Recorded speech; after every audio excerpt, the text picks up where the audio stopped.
Hello and welcome to this fresh new episode of Dynamics So Talk Show.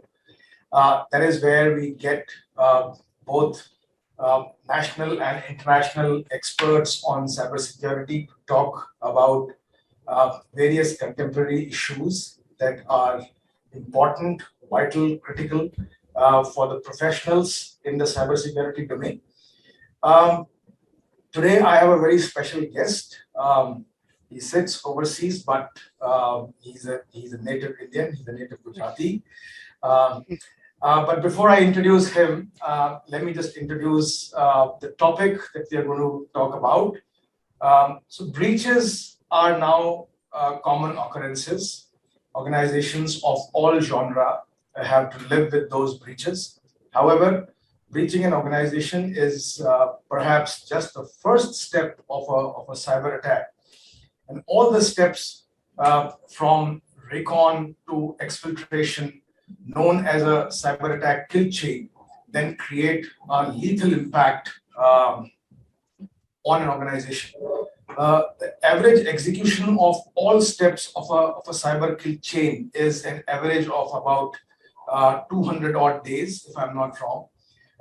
Every threat hunter's primary job is to actually crack and break this kill chain by identifying the weak signals or artifacts emitted by a hidden threat. But all of this is not as easy as I am speaking about. To talk about the modern day cyber kill chain, the impact of that on an organization's business, future and reputation, methods of defense, and many other related topics, we have got today a very special guest all the way from Melbourne, Australia, a native Indian, whose life motto is with great power comes great responsibility, for whom for whom becoming a cybersecurity professional was a natural career choice to make. A person who has spent over 20 years in this domain and is still passionate about what he does, and he even now enjoys going to work every day. He has also recently co-authored a book which is titled Threat Hunting in the Cloud, defending AWS, Azure, and other cloud platforms against cyber attack, along with his co-authors Chris Perez and Vinil Pillai. Excuse me. Let me now welcome Abbas Kudrati, who works as the Chief Cybersecurity Advisor APAC for Microsoft. Hello and welcome to the show, Abbas. Thank you, Rahul. Namaskar, and thank you for having me on your show. It's really a pleasure to be here with you and talking to you about threat hunting, especially, which is one of the passionate area and topic close to my heart.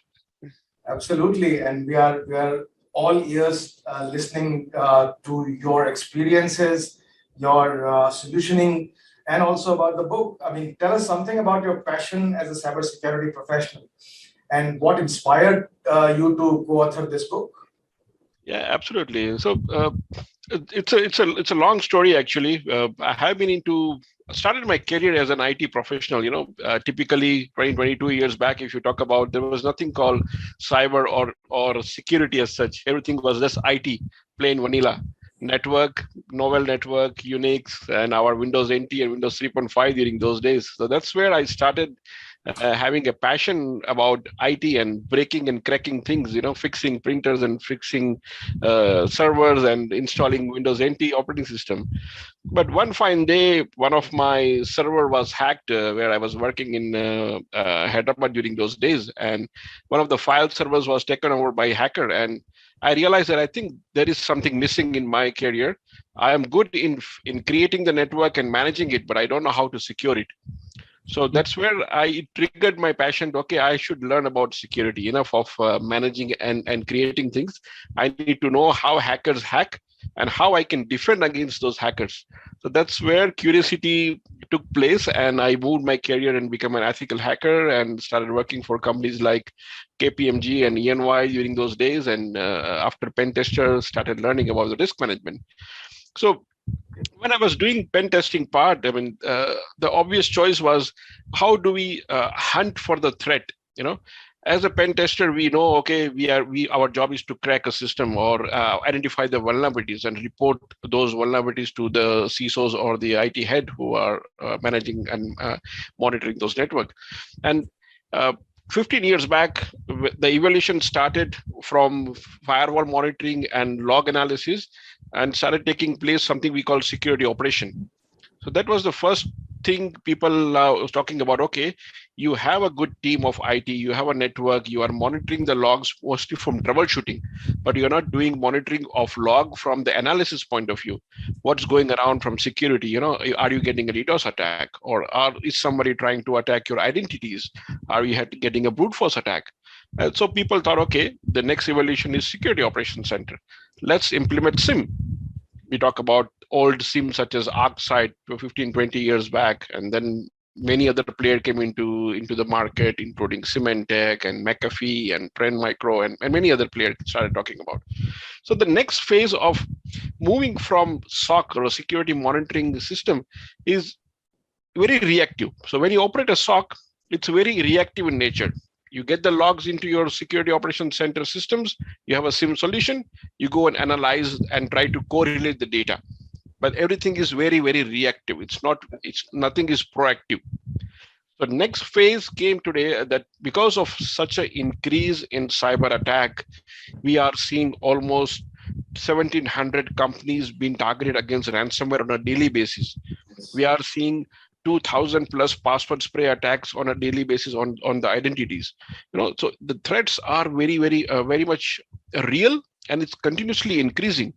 And on the other side, if you know how the threat attackers, the adversaries, how they act, they have their own supply chain, they have their own economy.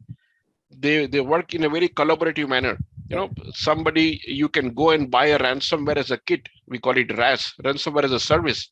We think with that ransomware as a service, it comes with a service level package as well. If it works, all good. If it doesn't work, you get your money back. And if you want help in terms of attacking a company, then they have a service level model in terms of profit sharing. That, okay, you buy the kit from one country, you go, somebody will help you in deploying the kit or targeting the attacks. Third party will come and help you in terms of making sure that you are successful. Fourth party will come and help you in exfiltrating the data. Then the next party will come and help you in selling the data in the market. And of course, there is a party who will help you negotiating the terms with the compromised company so that you can have a better negotiation. So these threats are real. And as you said correctly, Rahul, initially, that it takes almost 200 days to identify a threat within the organization. So how can you do something proactive to reduce that particular gap? You don't want to wait 200 days until the adversaries are there. And only way to identify that you have an adversary already present in your company is to think about an assume breach mindset. That you cannot, it's not if, it's when. So you have to have an assume breach mindset, thinking that I'm already under attack. There is adversaries already in my company. You have to think from that mindset. And one of the one of the way you can have that thinking mindset is to be proactive. So proactively, you have to start hunting in your environment. That's where the threat hunting idea came into place, that organizations are now having the security operations center on-premise. Now they are moving to the cloud environment, and the cloud adoption is continuously increasing across the world, across the Asia, across the India as well. So what they are facing challenge in terms of, yes, okay, I understood, I have a SOC. Okay, I'm doing the threat hunting on the on-premises, but now I'm having a huge adoption of cloud-based resources, infrastructure as a service, platform as a service, software as a service. So I really need to think about how I can do a threat hunting on a multi-cloud and a hybrid environment. That triggered myself and my co-author that, okay, I think we have a gap in the market. There are lots of disjoint information on the internet, but we need to have something consolidated so people can read and think about how they can have a proactive proactive threat hunting capabilities on a multi-cloud or a hybrid scenario. That's where the book came into the play. No, I must say that you have very beautifully explained not only your journey from being a typical IT pro to a very specialized threat hunter and a security pro. And I definitely agree with you when you say that our approach of most of security professionals in their SOC environments has been reactive. And this phrase that you used, that we have to wear this attitude of assume breach mindset. I mean, we have to work with that mindset that there is a breach already happening in the organization, and how can we proactively hunt for those breaches, and that's what is threat hunting. That's what threat hunting is all about, and extending the conversation beyond just conventional systems now, more into the cloud environment and how important it is to secure the multi-cloud and hybrid cloud environments through proactive threat hunting. I mean, this is a conversation in itself, which can go on and on. However, Absolutely. when we talk about effective threat hunting, um, I would assume that this is fairly new phenomenon in terms of our conversations and in terms of our practices in the information security domain. So, how to build an effective threat hunting program in the cloud environment is my question. You correct, Rahul Sabu. When you said, yeah, it's a new phenomenon, people are now moving from just having a traditional SOC or a SIEM environment, and now there are conversation. I have seen CISOs are talking about either leveraging third-party services from big four consulting companies and many other service provider to do something like red teaming and blue teaming. It's not a threat hunting, but it is also a kind of a proactive service to first doing an assessment in terms of, let's have a red team exercise done to check our posture. If can so okay, pen testing is one area still going on. People are still doing it to identify the vulnerabilities, but can those vulnerabilities be exploited not only from the technology point of view, but also process and a people side of it? That's where the red team and a blue team comes into play. Red team job is to go and attack or behave like an ethical attacker to get a maximum advantage of, and also objective is exfiltrate the data to prove that attackers can also do it. And the flip side, now you need to have somebody in your blue team who acts as a defender. Now, blue team also could be your hunters, because their job is to make sure that red team has been successful, if at all, and they're roaming around in the network to identify all the resources and data and everything they can. So now blue team's job is to go and hunt and identify what's going around in the network, right? So the question comes to it, how or what do you need to build that kind of capabilities within the environment? First of all, do you have the basic infrastructure in place? Do you have the people, process, technology from security operation point of view? If you're not doing the analysis of logs, then you cannot straight away jump into the threat hunting, because threat hunting is a next level of maturity within your security operation services, right? If that's not in place, you just can't have a threat hunting. You can still have it as a one-off exercise. You can call somebody as an external party who will come and hunt for you and look for you. If found anything, all good. Nothing, they give you a clean sheet report and go away. But that's kind of a reactive again and a one-off exercise, right? But if you already have a practice, then let's look for what kind of threats do I have within my environment. Now, threats differ country to country. Threats differ business to business. Threats differ from industry to industry as well. True. You as a bank, hypothetically, if you are working in a bank, your threats are different. If you are a bank in India, again, your threats are different as compared to the bank in Australia. Because there are lots of nation attack vectors and nation state attackers who are targeting a certain region. That reminds me that last year, when Microsoft was doing analysis of the threat signals across the world, because we collect almost 8 trillion signals on a daily basis, we noticed that drive-by download is one of the attack pattern, was very high in Singapore, India, and Hong Kong. And the only reason it was very high in these three countries, because these three are the financial hub in Asia. They have the maximum number of banking institutes. And drive-by download threat was specifically crafted for this country so that the attackers can steal the banking details and credit card details and banking login details from these countries. So uh, my point is threats differ from country to country. So and industry to industry. So going back to I'm giving a long answer to your question because I want the audience to understand the context. You have to create the hypothesis. That's the first step in a threat hunting practice.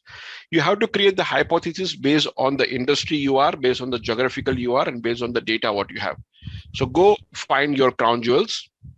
Go find what are the attack vectors from which places attackers can come in, and look at what industry type of attacks and what are the attack factors in that particular country.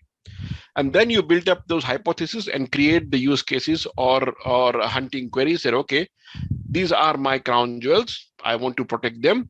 These are the logs I'm collecting from my on-premise AD, Azure Active Directory, firewall, whatever logs you have, DLP logs and everything else what you have. And now I want to create, and of course, I need the threat hunting feed. Could be paid, or it could be free, or could be natively available.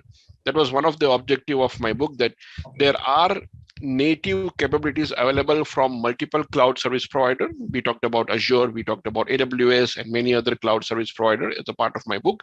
They have that native capability, but they may not be good enough because, as I said, threats are very specific to country and industry as well. So you might need to collect and subscribe to the specific industrial threat feed. For example, FSISEC, Financial Services ISEC Group, they provide you threat hunting feed specifically for financial services. So you might have to subscribe that feed and have it within your process and try to hunt proactively. And I will talk, maybe you might have a next question for me, but I will stop there and I will tell you what needs to be done as a next step. Sure. I mean, this conversation, as I said, can go on and on. And I would like this conversation to be as long as we can, keeping in mind the attention span of the listeners. However, let me go back to the title of the book. I mean, you explained it very well about blue teaming, red teaming, how proactively you can look for threats and then remediate them. The title of the book is very intriguing and it cuts across all key cloud platforms. So my question is, and I can sound very naive by asking so, but I still have to ask. So do distinct cloud platforms have distinct threats as well? Or are the threats and vulnerabilities common across all cloud platforms? And how does one effectively use principles of threat hunting to secure this multi-cloud environment? Yeah, as I said, threats are specific to industry and specific to geography, right? Irrespective of what cloud service provider you use. Of course, there is an element of those services as well. Depends upon which cloud service provider has a bigger market share. How many customers are using which cloud services. And what are the various weaknesses, if at all, some zero-day attack been identified by attackers to that. So I will not touch upon which cloud services are secure or unsecure and why they have been targeted. It's altogether a different domain. Everybody is targeted, irrespective of if you are a small, big, or black or white. You are being targeted continuously, irrespective of what cloud provider you use or anything. Only thing it is difference is what kind of data you have and what exposure you have. So it is depending upon that mostly. Okay, so talk a little about the multi-cloud threat hunting framework, such as threat hunting maturity model, zero trust computing model, human elements of threat hunting, and how threat hunting differs from the alerts and SOC monitoring that we do. Sure. See, there are not many actually. There are two frameworks, especially we talk about when somebody wants to do threat hunting or align their processes. You may have heard of a framework called MITRE ATT&CK framework. Yes, that's a very famous framework where it talks about all the various skill chain. In terms of reconciliations, or in terms of privilege escalations, or in terms of many other kill chain they have. So MITRE ATT&CK kill chain. Another one is a CTI, which is a uh, threat framework. It is mostly a European framework. It is still okay, but not many people know about it. The most famous one is a MITRE ATT&CK. So every threat hunter or a SOC analyst, they would really try to map their process against this framework. And that's what we have also tried to do it in our book, aligning two things. One is NIST cybersecurity framework, Okay. which gives us a very good model in terms of processes, in terms of protect, detect, detect, respond, recover. Their four pillars of cybersecurity framework from NIST. We align that four domains with MITRE ATT&CK kill chain. So one, NIST CSF gives us a maturity model to assess where we are in our cybersecurity practice. Attack kill chain helps me in terms of identifying the attack or the threats against each of the kill chain. So that's how we have blended these two process and technique together to create an effective model for doing the threat hunting.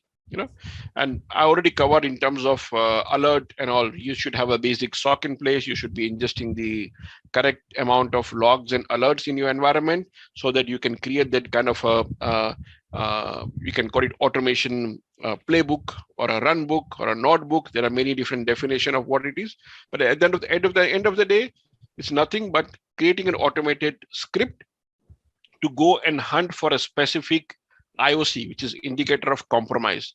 You have to create that indicator of compromise based on the various threats what you have, which you can get it from your threat feed, or which is natively available in multiple tools, Microsoft Azure, XDR or EDR solution, Microsoft Defender, Microsoft Sentinel, which is our cloud native SIM, Microsoft Azure Security Center, or Microsoft Defender for server. There are lots of tools which has this native capability of for going and doing a hunting using a query language called Custos query language.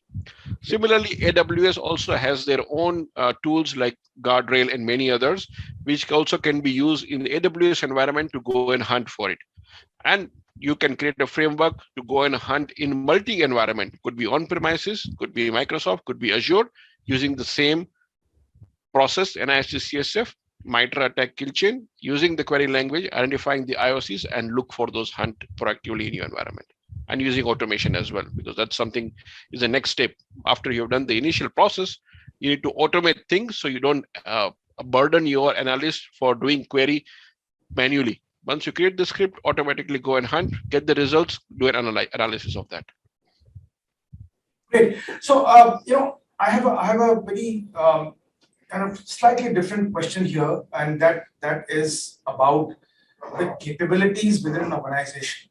So, assuming that threat hunting is the next step for modern SOCs, I would also safely assume that there are certain types of organizations like banking, like financial services, like telcos, large IT companies which have the capability and skills of handling this.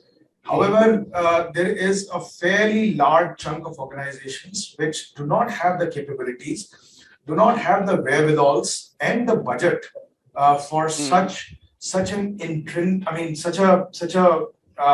modern aspect of security operations. Yep. So, what is the best method for them to adopt when it comes to threat hunting? Yep.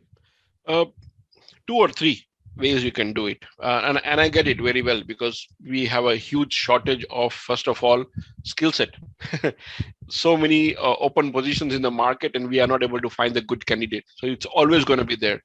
Second, countries like India and many other Asian countries, they have a pressure of budget as well. Not everyone have an unlimited pocket of budget like big companies and big banks and telcos to implement and have a practice in-house. So that's always going to be a challenge. And third thing is, threats are continuously changing. Attacks are continuously changing. So how are you going to keep up when you don't have these two things, budget and the people in your side?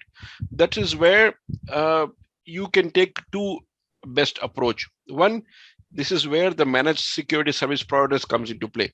and you don't have to go for a big managed service provider who can have a basic capabilities, who can first create a model for you, take the logs from you and do the analysis and do the native threat hunting practice within their own SOC. Because since they are managed service provider, they do it for multiple companies within the environment, so they can even monitor for you as well if you outsource it to them. Second approach, if you already have a basic practice within your environment, you have a security operations center, managing, look at what are the native capabilities which is already available as a part of the tool. You may not have to go buy a heavy technology to support you this new initiative. You need to do two things. First, make sure that your employee who are already existing employee, you can upskill them with the existing tools and technology what you have, so they know the basic fundamentals of what is threat hunting, why you have to do it. Second thing, go and look for the product which already have a native capability. And I gave you example of Microsoft, right? Defender, Azure Security Center, and Sentinel. These are the combination of these three tools. We call it XDR, which is the next phase of your EDR, which is endpoint detection and response. This is now extended detection and remediation process, XDR. Yeah. They already have that hunting capability inbuilt into the product. So you don't need to go and buy any other things. If you know the basic stuff, you understand the process, what are you doing, why are you doing it? They are already built-in capabilities. You just go and start executing those things and automate as much as possible. You don't need to hire another 10 people out of 5 people just for doing proactive hunting. Your existing team can do it with the help of a little bit of automations and orchestration, which is the next phase of creating a notebook and a run book. Automatically, it will go and hunt for you every day proactively and give you results, and you can analyze it. So these are the two best approach in my opinion. Yeah, so that was actually my final question. If we talk of the future of threat hunting, with the visible advances in technologies like AI, machine learning, quantum computing, and the proliferation of the IoT devices as well. So where do you see this whole momentum shifting and moving in the future? Yeah. So, attackers are getting smarter day by day. They are using machine learning and AI, and maybe God knows in future they might use quantum computing as well for doing attacks towards your company. So it is as well for us also to go and start using this technology or work with technology vendors such as Microsoft, AWS, and Google, because they have that kind of bandwidth and capability to create frameworks and provide you that kind of muscle power within your own SOC to leverage those AI and ML in your environment as well. So again, giving back to the example that for threat hunting, yes, you to start small in terms of having a basic knowledge and starting doing something manually. But the only way to scale is to start leveraging their machine learning and AI algorithm, which comes to you on your side as a powerful tools to combat these kind of attacks. So leverage automated notebook, which is you can bring your own machine learning library and use it in your own Azure Sentinel as a SIM to create that kind of an automation. In case you have a large amount of data and the logs which you're collecting, it is humanly impossible to do it manually. You have to use automation on your side, and which is the future. So learning those query language, implementing those machine learning behavior into your environment, leveraging partners such as Microsoft and any other big cloud service provider to help you be more proactive and be ready for the futuristic attack as well, to build this kind of practice in your environment. I mean, I can't agree more, because there is no other way to reconcile the need for threat hunting with the kind of volume of data that we have without the help of machine assistance or quantum computing. Parting last question, for example, I mean, we agree that more and more organizations are now forced, I'm using this word quote unquote, forced to adopt threat hunting to detect the lethal and sophisticated adversaries. And if we look at some of the past high profile breaches like SolarWinds, where the attackers were able to very easily evade the existing defense for months. what is your advice to the CISOs? You have been using this term native capabilities and things that exist. I mean, how can they maximize the use of those capabilities? Absolutely. I want to I want to pitch in a new buzzword to answer that, called zero trust. Sure, sure. So you have to start thinking from a zero trust principle, which is number one principle is trust no one, verify everyone, or verify explicitly. When you want to implement better security, you have to think of a zero trust network architecture framework as such, in which always you will verify each and every signal which comes into your environment, irrespective if they are within your behind the company firewall in your physical network, or working from remotely, irrespective from any other location or any other device. Second principle you have to implement is least privilege. That means you have to eliminate all the Absolutely. administrators from your environment and provide access based on need to know, need to do basis. And the third principle, which I touched upon earlier, assume breach. You have to have a layered defense in your environment. If first control fails, second control has to comply. That way you can reduce the attack blast surface. That's what is one of the best mitigation strategy in case of a SolarWinds kind of a situation, where if you had a micro segmented your network, which is one of the requirement of a zero trust, you would have been able to consolidate or contain the threat into one particular area. And since you are already building up a practice of a zero threat hunting on top of it, it can really add and complement together. Having a good zero trust network architecture framework, having a proactive capabilities into that environment, it's a win-win situation for any kind of a CISO. And Rahul Sab, I want to iterate one more point. I'm Sure. writing a second book on a zero trust. Right now, already I'm halfway through that particular book, Oh, which will be wonderful. released in April or May, hopefully. Figure cross. So hopefully, we should talk about this topic in detail sometime in May, Oh, June yes, next yes. year. So that gives me a chance to rope you in once again when the book is launched. And thank you, Absolutely. Abbas, for talking to us. It was really a great conversation with you. My pleasure. Thank you.